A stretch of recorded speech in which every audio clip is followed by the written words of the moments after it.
ku dhegayso muuqaal kasta oo YouTube ku jira ama website kale luqadaada hooyo sida muuqaalkan oo kale. wax kasta oo aad rabto waa wax. oo haddii aadan xamili karin arrintan cawaaqibka ku lifaaqan waa mid daran.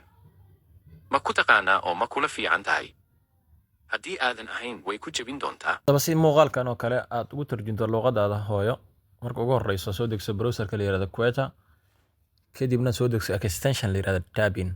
Extensionkaasi waxaad ku soo degsan kartaa Chrome-ka computerkaaga, balse Chrome-ka ee mobilka extension kama taageera. Sida darteed waxaad soo degsanaysaa browser la yiraahdo Quetta ama se browserada la mid ah ee taageeraya extensionka. Si extensionka ula soo degto, waxaad tagaysaa saddexda dhibcood ee hoose browserkaas.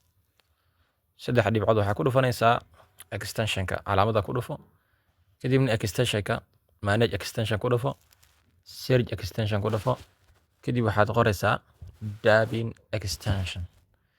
markaa qortid ani hadda uu soo degsan yahay sida halkaa kaaga muuqato. marka extensionkaas soo degso, kadibna settingka tag habayso luqadda Soomaalina u bedelo. hadda si aan u habayno, marka ugu horreyso marka aad akoon aad samaysatid sidaan ayuu kugu soo muuqan doonaa. halkan waa luqadda markaas podcast uu ku baxayo ama waxaad rabtid inaad daawatid, kadibna waxaad u bedelaysaa luqadda aad rabtid. hadda Soomaali ay noo qoran waa waddanka luqadiisa waa Soomaali, kadibna translator la isticmaalayo waa Google.